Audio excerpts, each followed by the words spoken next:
The wind blew dust across the empty streets of what was once a great city. Thara walked slowly through the ruins, her four eyes scanning the broken buildings around her. She was tall and thin, with pale blue skin and long fingers that held a scanning device. Behind her, her young assistant kicked at a piece of old metal. "I do not understand why we study these primitives," the assistant said with a bored voice. "They have been dead for 1,000 years. What is there to learn from animals?" Thara did not answer right away. She stopped in front of a collapsed building and looked at the strange symbols on a fallen sign. The humans had called this place Seoul. It was one of their largest cities before the Dominion came and burned everything. "They were not animals," Thara said quietly. "They built cities, they created art, they dreamed of reaching the stars." Her assistant laughed. "And look where their dreams brought them. Extinction. The Overlord was right to destroy them before they became a problem." Thara said nothing. She had studied human history for many years. She had read their books, listened to their music, and looked at their paintings. There was something about this species that she could not understand. They were weak compared to other races. They had no claws, no thick skin, no natural weapons. But they had something else. Something that made Overlord Vorn afraid enough to order their complete destruction. She walked deeper into the ruins until she found what she was looking for, a large metal door built into the ground. Her scanner showed that it was sealed with technology she did not recognize. For 1,000 years, this door had remained closed. No Dominion tool could open it. "Another sealed vault," her assistant said. "There are hundreds of them across this dead planet, empty tombs for a dead race." But Thara was not so sure. Her scanner showed something strange.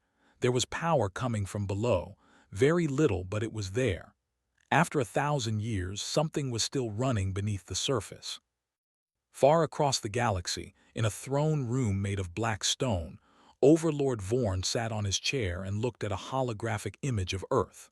He was massive, with dark red skin and eyes that glowed like fire. He had ruled the Galactic Dominion for 3,000 years, and in that time he had conquered hundreds of worlds and destroyed dozens of species. But only one extinction gave him true satisfaction. He remembered the day his scouts first found the humans. They were just beginning to explore beyond their small solar system. They had primitive ships and simple weapons. Any other overlord would have ignored them or enslaved them. But Vorn saw something in their eyes that troubled him. Hope, determination, the absolute refusal to accept limits. He had watched recordings of human history. He saw how they fought each other, yes, but also how they rebuilt after every disaster. Floods, plagues, wars, nothing stopped them for long. They fell down and got back up, again and again and again. This was dangerous. Vorn knew that in 1,000 years, maybe 2,000, humans would become a threat that even the Dominion could not stop. So he decided to end them while they were still weak. The memory of the extermination still brought a smile to his face. Human cities burning, their leaders begging for peace, their children crying for parents who could not save them. It had taken only 30 days to kill 8 billion of them. The biological weapon his scientists created was perfect. It targeted only human DNA. They died coughing blood, their bodies breaking down from the inside. Some tried to run. They launched ships toward distant stars, hopping to escape. Vorn hunted them all, every ship, every colony, every hidden base.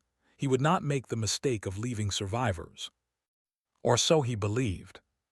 1,000 years earlier, in the last days of humanity, a young soldier named Hanti ran through the burning streets of his city. He was 25 years old, with short black hair and tired eyes that had seen too much death. In his arms, he carried a child he had found crying in the ruins of a school. "Keep moving," shouted Commander Yuna from ahead. She was older than him, 32, with a scar across her face from a battle 3 days ago. She led the small group of survivors toward an underground facility. The sky above them was orange with fire. Dominion ships hung in the air like metal insects. dropping bombs and spraying the streets with energy weapons. There was no military left to fight back. The armies of Earth had been destroyed in the first week. Dr. Siak waited for them at the entrance to the facility. He was an old man with white hair and kind eyes, but today those eyes were filled with desperate hope. "Quickly," he said. "We do not have much time." Inside the facility, hundreds of people lay on metal beds connected to strange machines. Wires and tubes covered their bodies. Lights blinked on computer screens that lined the walls. "What is this place?" Han-T asked. Dr. Siak led them deeper inside. "I have been working on this for 5 years. Since we first learned about the Dominion and what they do to other species, I knew this day might come." He stopped in front of a large glass chamber filled with glowing blue liquid. "We cannot save our bodies. The Dominion weapon targets our DNA. There is no cure, but we can save our minds." Han-T did not understand. "Our minds?" "Everything you are. Your memories, your thoughts, your personality. All of it is patterns of electricity in your brain. My technology can copy those patterns and store them in quantum computers." Dr. Siak pointed to the rows of people on beds. "They are being uploaded right now. Their bodies will die, but their consciousness will live on in machines hidden deep beneath the earth." "For what purpose?" Yuna asked. "To exist as ghosts forever." Dr. Siak smiled, but it was a sad smile. "No, to wait, to grow, to evolve, and one day when the time is right to return." Outside, the sounds of explosions grew closer. The facility shook, and dust fell from the ceiling. "There is no time to explain everything," Dr. Siak said. "Please trust me. This is humanity's only chance." Han-T looked at the child in his arms, a little girl maybe 6 years old. She had stopped crying and was looking at him with big, scared eyes. He thought about his parents already dead, his friends killed in the first attacks, his whole world burning to ash. He nodded. "What do we do?" One by one, they lay down on the beds. The machines hummed to life. Han-T felt a strange warmth spread through his body as the upload began. The last thing he saw before closing his eyes was Dr. Siak standing at the controls, his face lit by blue light. "Sleep now," the old scientist said, "and when you wake, show them what humanity can become." Then there was darkness. Above ground, the Dominion weapon finished its work. Every human on Earth took their last breath. Cities fell silent. The oceans grew still. Earth became a tomb. But deep beneath the surface, in vaults hidden from alien sensors, quantum computers continued to run. Inside them, billions of human minds drifted in digital sleep, waiting, dreaming, growing. 1,000 years passed. And then, in the darkness of an underground facility beneath the ruins of Seoul, a single light turned on. Then another. Then 1,000 more. Machines that had been silent for a millennium began to hum. Screens flickered to life with messages in a language that had not been spoken in 10 centuries. Above ground, Thara felt her scanner vibrate with a sudden surge of power. She looked at the sealed door, and for the first time in her life, she felt something she had only read about in human books. Fear.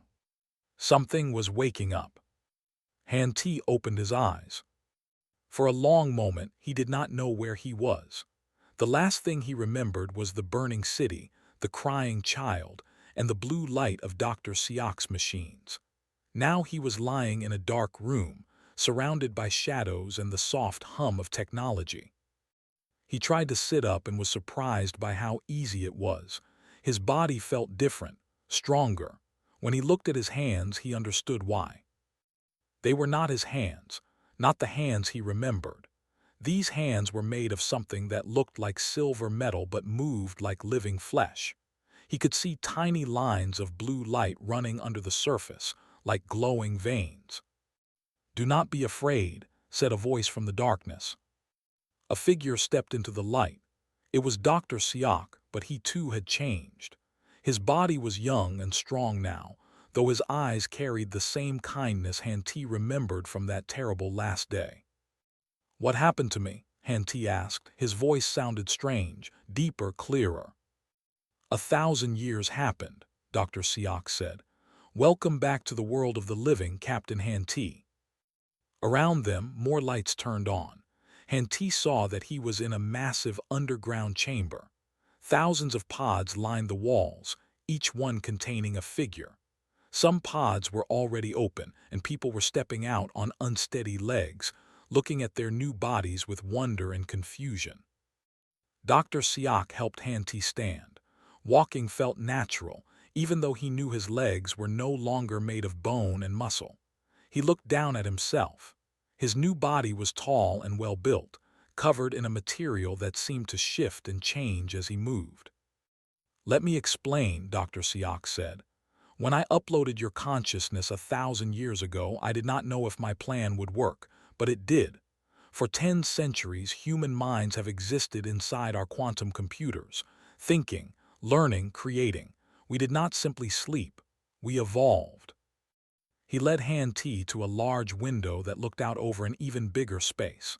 Below them, factories stretched as far as Han Ti could see. Robot arms moved back and forth, building machines, weapons, and ships. For 1,000 years, these automated factories worked without stopping, Dr. Siak continued. They followed designs that we created in our digital world. We had all the time we needed to think, to invent, to plan. Our minds ran at speeds no biological brain could match. 10 centuries of progress compressed into what felt like a few lifetimes. Han Ti touched the glass. It was cool under his fingers. He could feel things: temperature, texture, pressure. These new bodies were not cold machines. They were something else entirely. What are we now? He asked. We are still human, Dr. Siak said firmly. Our minds, our memories, our personalities. Everything that made you who you are is still there. We just have better bodies now. Bodies that do not age, do not get sick, do not need to eat or breathe. Bodies that can survive in space on hostile planets in conditions that would kill any organic being. A new voice joined them. Bodies that can fight. Han Ti turned to see Yuna walking toward them. She looked young now, like she was in her 20s, but her eyes still held that fierce determination he remembered. Her right arm was different from the rest of her body. It was larger, covered in what looked like weapon systems. Commander Yuna, Han Ti said, you survived. We all survived, she replied. Every mind that was uploaded still exists. 8 billion humans waiting to be given new bodies. She flexed her mechanical arm and Han Ti saw blades extend from her forearm. I have been awake for 3 days now, training, testing what we can do. The answer is everything. Dr. Siak nodded. We could only build so many bodies in 1,000 years. About 5 million are ready now. More are being constructed every day. But 5 million is enough to begin. Begin what? Han Ti asked, though he already knew the answer. Yuna's eyes burned with cold fire. We are going to take back everything they stole from us. Our home, our future, our place in the stars. The Dominion thought they ended humanity. They were wrong. Over the next few days, Han Ti learned more about what humanity had become. The new human bodies were made of nanomaterials that could repair themselves, change shape, and interface directly with any technology. Their minds could think faster than supercomputers while still feeling emotions just as strongly as before. He met Jia, a young woman who had been only a teenager when the extinction came. In the digital world, she had spent centuries studying flight and combat. Now she was one of the best pilots humanity had ever produced. I remember very little of the old world, Jia told him as they walked through the ship construction bays. My memories of being human are like faded dreams, but I remember fear. I remember running and hiding and watching the sky burn.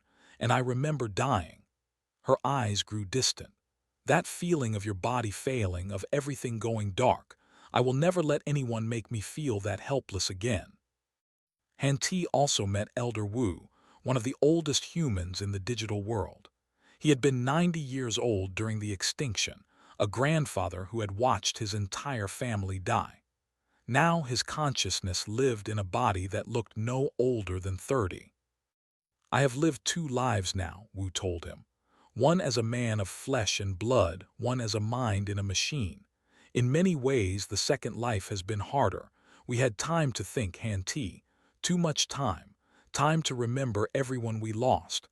Time to feel the weight of what was done to us. He looked out a window at the stars. Some of us have become angry, so angry that they have forgotten what it means to be human.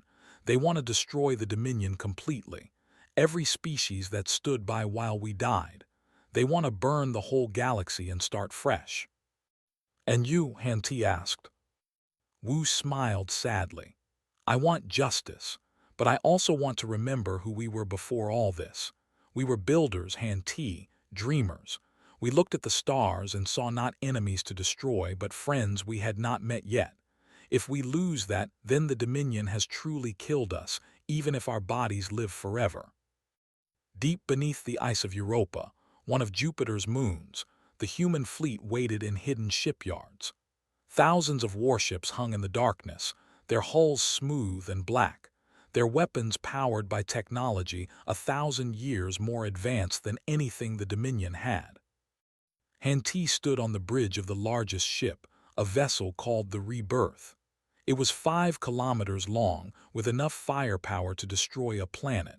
But looking at it, Han Ti did not feel proud. He felt the weight of responsibility pressing down on him. They are detecting us, Gia reported from her pilot station.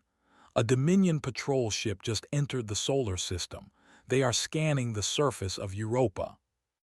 Yuna stepped forward. Perfect, let them see.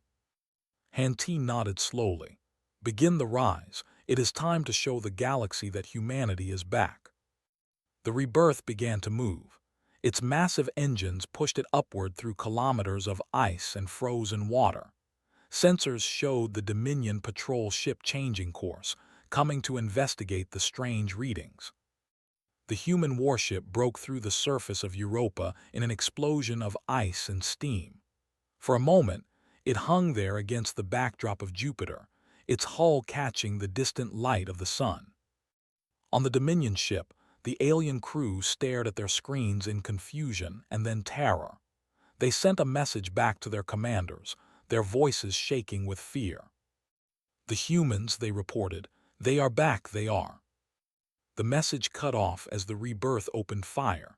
The Dominion ship vanished in a ball of light. Silence returned to the cold moon, but Han Ti knew it would not last. The Dominion had heard that final transmission. They would send more ships, they would send armies. And humanity would be waiting. Set course for Earth, Han Ti ordered. We have a planet to reclaim. Around him, his crew moved with purpose.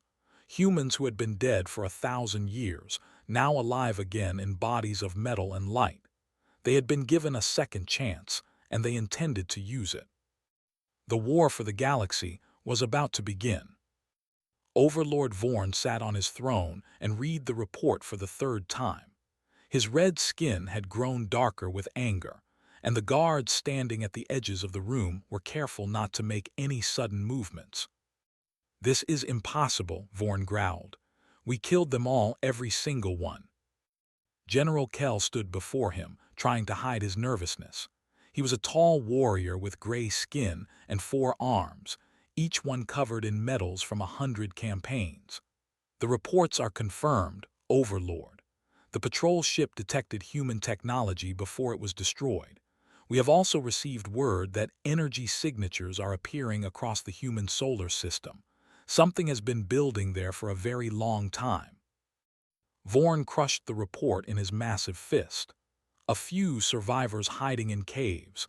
That is all this can be. They have had 1,000 years to build weapons from scrap metal and dream of revenge. It means nothing. He stood up from his throne, towering over General Kell. Take a pacification fleet. 500 ships should be more than enough. Go to their dead world and crush whatever remains. I want this finished before the galaxy starts asking questions. Kell saluted with all 4 arms. It will be done, Overlord. The humans will be completely erased this time. I will bring you proof of their final death." As the general left, Vorn walked to his window and looked out at the vast Dominion capital. 1,000 towers rose toward a purple sky. Ships moved between them like insects. He had built all of this through conquest and fear. No species had ever threatened his rule. But still, he felt something cold in his chest, a feeling he had not experienced in centuries. Worry. At the edge of human space, General Kell gathered his fleet. 500 Dominion warships, each one crewed by thousands of soldiers. They were the finest ships in the galaxy, built to conquer worlds and destroy civilizations. Kell looked at the tactical display showing the human solar system ahead. His scouts had reported strange readings near the gas giants and the asteroid belt, but nothing that looked like a military threat, just energy signatures and occasional movement. "This will be easy," Kell told his officers. "We destroyed these creatures once. They had no real weapons then, and they have no real weapons now. Whatever they have built in the last 1,000 years cannot match Dominion technology. We will be home within a week." His fleet jumped through hyperspace and emerged near Jupiter, the giant planet that dominated the human system. Kell ordered his ships to spread out and begin scanning for targets. That was when the first human ships appeared. They came out of nowhere. One moment the scanners showed empty space. The next moment, there were hundreds of contacts moving at impossible speeds. Kell watched his tactical display with wide eyes as the human vessels closed the distance in seconds. "All ships open fire," he commanded. The Dominion fleet launched everything they had. Thousands of energy beams and missiles filled space with light. It should have been enough to destroy any enemy. But the human ships did not die. They moved through the attack like shadows, dodging and weaving in ways that no ship should be able to move. Kell saw one human fighter pass through a missile explosion completely unharmed. Another ship seemed to phase through a Dominion cruiser, leaving the larger vessel in pieces. At the front of the human formation, Gia smiled as she pushed her fighter to its limits. Her mind was connected directly to the ship, making it an extension of her body. She could feel every movement, every turn, every burst of speed. The Dominion weapons were fast, but she was faster. "This is too easy," she said over the communication channel. "Their targeting systems cannot track us. Their weapons cannot touch us. They are fighting with the same technology they had 1,000 years ago." Captain Han T's voice came through. "Do not get overconfident. Stay with your squadron. We want to win this battle, not just survive it." The human fleet struck the Dominion line like a hammer. Ships that had conquered hundreds of worlds were torn apart in seconds. The Dominion soldiers inside had no time to react. One moment they were at their stations, the next moment they were dead. General Kell watched in horror as his fleet was destroyed around him. He had fought in 50 wars and had never seen anything like this. The humans were not just winning. They were not even trying hard. "Fall back," he ordered. "All ships retreat." But it was too late. Human vessels had surrounded his flagship. He felt the ship shake as something attached to the hull. Moments later, alarms blared as intruders were detected inside. Kell drew his weapon and moved toward the bridge door. He would die fighting, like a true Dominion warrior. He would not give these humans the satisfaction of taking him alive. The door exploded inward. Through the smoke, a figure walked into the bridge. It was a human female with one arm that looked like a weapon. Her eyes glowed with blue light. "General Kell," Commander Yuna said, "you are coming with us." Kell fired his weapon, but Yuna moved faster than his eyes could follow. She was in front of him before he could blink, her hand closing around his wrist with crushing force. His weapon clattered to the floor. "What are you?" Kell gasped. Yuna leaned close to his face. "We are what you made us. Now you will see what we remember." The Battle of Nova Gate, as it would later be called, lasted exactly 11 minutes. Out of 500 Dominion ships, 487 were destroyed. The rest were too damaged to fight. Not a single human vessel was lost. Across the galaxy, word spread faster than any ship could travel. The humans had returned, and they were no longer weak. General Kell was brought before Captain Han-Ti in a room aboard the Rebirth. The human commander looked at him with eyes that held no hatred, only cold purpose. "I have something to show you," Han-Ti said. A holographic display activated, filling the room with images. Kell saw human cities burning. He saw people running through streets filled with fire. He saw children crying for parents who would never come. He saw the faces of the dying, their eyes filled with confusion and fear. "These are our memories," Han-Ti said. "Every human who uploaded their consciousness brought their final moments with them. We have 8 billion recordings of the extinction. 8 billion people who died because your overlord decided we were too dangerous to live." Kell could not look away. The images continued. An old man holding his dead wife. A mother trying to shield her baby from the poison in the air. Young people collapsed in the streets, blood coming from their mouths. "We remember every death," Han-Ti continued. "Every face, every name, every last breath. For 1,000 years we have carried these memories. They are why we fight. They are why we cannot stop until justice is done." "You will destroy us," Kell said quietly. It was not a question. Han-Ti shook his head. "That depends on your species. Some of you were eager to kill us. Others simply did not care. And some, I think, did not know the truth of what happened." He paused. "Tell me, General, what were you taught about the human extinction?" Kell hesitated. "We were told that humans were dangerous animals, that they were violent and unpredictable, that eliminating them was necessary for the safety of the galaxy." "And you never questioned that?" "Why would I? The Overlord does not lie." Han-Ti walked to the window and looked out at the stars. "Your Overlord murdered 8 billion people who had never threatened anyone. We were explorers, General, dreamers. We wanted to meet other species and learn from them. We wanted to share our music, our art, our stories, and we were killed for it." On a small planet at the edge of Dominion space, Thara watched news reports with trembling hands. Footage of the battle played on every screen. Human ships moving impossibly fast. Dominion vessels exploding. The greatest military in the galaxy defeated in minutes. And then the human message began broadcasting across all channels. It showed the recordings Han-Ti had shown General Kell. The true story of the extinction, hidden for 1,000 years. Around Thara, other aliens watched in silence, some with fear, some with shame, and some with something that looked almost like hope. On a Dominion warship far from the battle, a young soldier named Rin put down his weapon and stared at his hands. He had been taught that humans were monsters who deserved to die. He had believed it without question. But the recordings showed something different. They showed a peaceful species trying to survive. They showed families torn apart. They showed children dying for no reason except that one alien feared what they might become. Rin made a decision. He could no longer serve the Dominion. He did not know what he would do or where he would go, but he knew that everything he had been taught was a lie. And somewhere in the galaxy, he hoped the humans would give him a chance to make things right.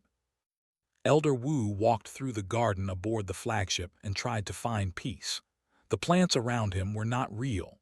The flowers were made of materials that mimicked organic life. The sunlight came from artificial sources designed to feel like the old Earth sun. But still, being here helped him remember who he used to be. He was 90 years old when humanity died. In his first life, he had been a teacher. He had spent his days helping young people learn about history, science, and art. He had watched his grandchildren grow up. He had loved his wife for 60 years until she died in his arms on the last day, poisoned by the Dominion weapon. Now he lived in a body that would never age, never grow tired, never need sleep. He had more power than he ever imagined possible, and yet he felt older than ever. Captain Han Ti found him there, among the false flowers. Elder Wu, Han Ti said, the council is meeting, we need your wisdom. Wu smiled sadly. Wisdom is just another word for having made many mistakes and remembered them. What troubles the council today? There is disagreement about what comes next. Han Ti sat down on a bench made to look like wood. Some of our commanders want to push deeper into Dominion space immediately. They want to strike while the enemy is confused. Others want to take time, build more forces, free the species the Dominion has enslaved. And what do you want? Han Ti was quiet for a moment. I want justice, but I do not know what justice looks like anymore. Is it destroying the Dominion completely? Is it making them pay for every life they took, or is it something else? Wu reached out and touched a flower. It felt real under his fingers even though he knew it was not. We must be careful, he said softly. We have power now, great power, but power is a dangerous thing. It can change who we are if we are not careful. The Dominion deserves to suffer for what they did. Perhaps, but we must ask ourselves a question. When the war is over, what kind of species do we want to be? Conquerors, destroyers, or something better? Wu looked at Han Ti with eyes that had seen too much. We have a choice. We can become like them, or we can show the galaxy that humanity is something different. The human fleet continued to advance into Dominion territory. News of their victory at Nova Gate had spread across the galaxy, and everywhere they went, they found species who had suffered under Dominion rule. On a world called Helix Prime, Commander Yuna led ground forces to free an enslaved population. The aliens there had been forced to work in mines for generations. They had never known freedom. They did not even have a word for it. When the human soldiers arrived, the aliens expected death. The Dominion had taught them that all outsiders were enemies. They fell to their knees and waited for the end. But the humans did not attack. Instead, they opened the prison doors. They broke the chains. They offered food and water and medicine. You are free, Yuna told them. We are not here to conquer you. We are here to help. The aliens did not understand at first. Freedom was a concept they had forgotten. But slowly, they began to realize that these strange metal beings were telling the truth. Some of them cried. Others simply stood in the open air and looked at the sky, perhaps for the first time in their lives. Thara was there too. She had left her position as a Dominion historian and joined the human fleet, offering her knowledge of enemy territory and species. She watched as the freed aliens took their first steps into their new lives. Why are you doing this? She asked Yuna. You have every reason to hate everyone who is not human. We stood by while your species was murdered. Some of us even cheered. Yuna looked at the celebrating aliens. We are not fighting because we hate the Dominion. We are fighting because we love what we were. Humans have always helped the weak. We have always tried to lift others up instead of pushing them down. That is what made us dangerous to Vorn, and that is what will make us victorious. Not all humans agreed with this approach. In the council chambers of the rebirth, angry voices demanded more violence, more destruction, more revenge. We should burn every Dominion world, one commander shouted. They did not show mercy to our children. Why should we show mercy to theirs? Because we are not them, Dr. Siak replied calmly. The moment we become destroyers, we have already lost. We will have killed ourselves, even if our bodies continue to live. Easy words for a scientist who did not watch his family die. I watched billions die. Every consciousness I uploaded carries the memory of their death. I feel their pain every day. But I did not bring humanity back just so we could become monsters. Han Ti listened to both sides. He understood the anger. He felt it himself burning in his digital heart. Every time he closed his eyes, he saw the faces of the dead, his mother, his father, his friends, all gone because of Vorn's fear and hatred. But he also heard Elder Wu's words, and he knew that the old teacher was right. Victory without honor was not victory at all. Far away, at the edge of human-controlled space, a small ship approached with no weapons active. Inside, Rin sat at the controls, his hands shaking slightly.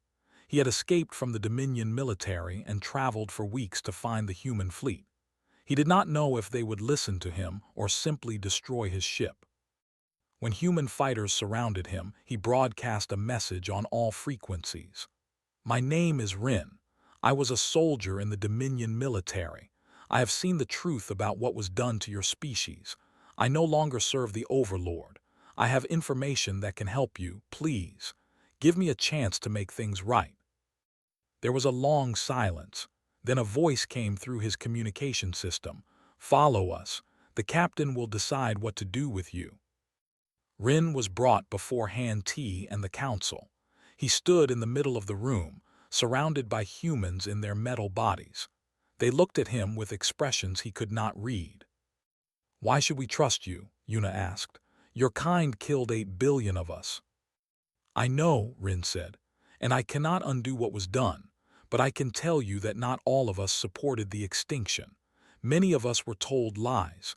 We were taught that humans were dangerous animals who threatened the galaxy. Now I know the truth." He pulled out a data device. "I have brought intelligence, troop movements, ship positions, and something else, something more important." He hesitated. "Overlord Vorn has activated something called the Genesis Protocol. It is a weapon designed to destroy entire star systems." The room went silent. "He knows he is losing," Rin continued, "and he has decided that if he cannot rule the galaxy, no one will. The Genesis weapon is being prepared at the Dominion homeworld. When it is ready, he will use it to destroy not just humanity, but every species that has ever questioned his rule." Han Ti stepped forward. "How long do we have?" "Days, maybe less. The weapon takes time to charge, but the process has already begun." Captain Han Ti looked at his council. He saw the fear in their eyes, even though their bodies did not show it. They had fought for justice, for memory, for the right to exist. And now they faced a threat that could end everything. "Then we have no choice," Han Ti said. "We must strike at the heart of the Dominion before the weapon is ready. This is not about revenge anymore. This is about survival, not just for humans but for every species in the galaxy." Jia had been on a reconnaissance mission when Rin's information was confirmed. She detected the Genesis weapon charging and sent an urgent message to the fleet. "They are going to destroy everything. Not just us. Everyone. Every world that ever dreamed of being free. Every child that ever looked at the stars with wonder. Vorn would rather see the galaxy burn than lose his power." Han Ti received her message and felt something change inside him. For the first time since awakening, he knew exactly what he had to do. "All ships prepare for battle. We are going to the Dominion homeworld. We are going to stop this weapon, and we are going to show the galaxy that humanity does not just survive. We save." The combined fleet gathered at the edge of Dominion space. It was the largest force ever assembled in the history of the galaxy. Human warships formed the core, their black hulls gleaming with power. Around them flew vessels from a dozen liberated species, all volunteers who had chosen to fight for their freedom. Captain Han Ti stood on the bridge of the rebirth and looked at the holographic display showing their target. The Dominion homeworld hung in space like a dark jewel, surrounded by thousands of defensive platforms and warships. At its center, the Genesis weapon pulsed with growing energy. "We have 12 hours before the weapon is ready," Dr. Siak reported. "After that, Vorn can destroy any star system he chooses." Han Ti nodded slowly. "Then we have 12 hours to end this war." He opened a communication channel to all ships. "This is Captain Han Ti speaking. 1,000 years ago our species was murdered. We were killed because one being feared what we might become. He feared our hope, our determination, our refusal to accept limits. Today, we prove that his fear was justified." He paused, looking at the faces of his crew.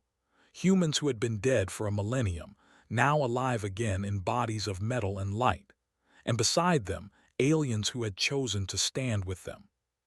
But we do not fight for revenge. We fight for the future, for every child who will never be born if we fail, for every species that dreams of freedom, for the galaxy we want to build together. Today we show the universe what humanity truly is, not destroyers, not conquerors, protectors, builders, dreamers who will not let darkness win. He raised his hand. All ships attack. The Battle of Vorn's Throne was the greatest conflict the galaxy had ever seen. Thousands of ships clashed in the space around the Dominion homeworld. Energy weapons filled the void with light. Explosions bloomed like deadly flowers. Gia led the fighter squadrons through the chaos, her ship dancing between enemy fire with impossible grace. "Clear a path for the strike team," she ordered her pilots. "We need to get Commander Yuna to the Genesis weapon." A Dominion battleship moved to block them, but Gia did not slow down. She pushed her fighter to maximum speed and flew directly at the massive vessel. At the last moment, she rolled and passed through a gap in its shields, her weapons tearing through its core. The battleship exploded behind her. "Path is clear," she reported. "Yuna, you are go for approach." Commander Yuna's assault ship dove toward the surface of the Dominion homeworld. Inside, she led a team of the best human soldiers, each one willing to give their lives to destroy the Genesis weapon. "Remember the plan," Yuna said as they descended through the atmosphere. "We get inside the facility, find the weapon core, and overload it. Do not stop for anything. The fleet is buying us time. Do not waste it." General Kell's voice came through the communication system. He had agreed to help them, providing codes and layouts that allowed them to bypass the outer defenses. "The weapon chamber is deep underground. There is heavy security, but I have disabled what I can from here. You will have to fight your way through the rest." "That is what we do best," Yuna replied. The assault ship crashed through the facility's outer walls. Yuna and her team burst out before it stopped moving, their weapons already firing. Dominion soldiers fell before them like leaves in a storm. They fought through corridors filled with enemy troops. They blasted through doors and destroyed defensive systems. Nothing could slow them down. Nothing could stop their advance. But the Dominion had one more surprise. At the entrance to the weapon chamber, an army was waiting. Thousands of soldiers, supported by heavy armor and powerful turrets. It was a force that no assault team could fight through, not even humans. Yuna looked at the enemy positions and understood what had to be done. She turned to her team. "Go back, find another way. I will hold them here." "Commander, that is suicide." "No," Yuna smiled, and for a moment she looked almost at peace. "It is my choice. For 1,000 years I have carried the memory of watching my family die. I could do nothing to save them, but today I can save everyone else." She activated her communication channel to Han Ti. "Captain, I am going to overload the core manually. Tell the fleet to pull back. The explosion will be massive." Han Ti's voice was heavy with grief. "Yuna, there has to be another way." "There is not, and you know it. Someone has to stay. Someone has to make sure the weapon is destroyed." She paused. "Remember us not for how we died, but for how we chose to live." She cut the communication and charged into the enemy formation. Her body was a blur of motion and destruction. Dominion soldiers fell around her as she fought her way toward the weapon core. Energy blasts tore through her metal body, but she did not stop. She could not stop. She reached the core just as her systems began to fail. With her last strength, she placed her hands on the control panel and began the overload sequence. "For humanity," she whispered. "For everyone we lost, for everyone we will save." The Genesis weapon exploded. A wave of energy swept across the Dominion homeworld, destroying the facility and disabling every weapon system on the planet. The defensive fleet, suddenly without power, went dark. Yuna was gone. In the throne room, Overlord Vorn watched his empire crumble. He could see human ships landing outside his palace. He could hear the sounds of fighting growing closer. His guards had fled or been killed. He was alone. The doors opened and Captain Han-Ti walked in.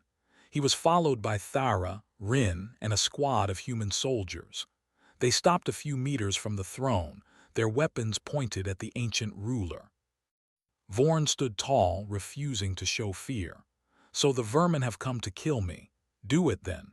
I have no regrets. I would exterminate your species again if I could. You were always a threat to order, to stability, to everything I built." Han-Ti raised his weapon and pointed it at Vorn's head. His finger rested on the trigger.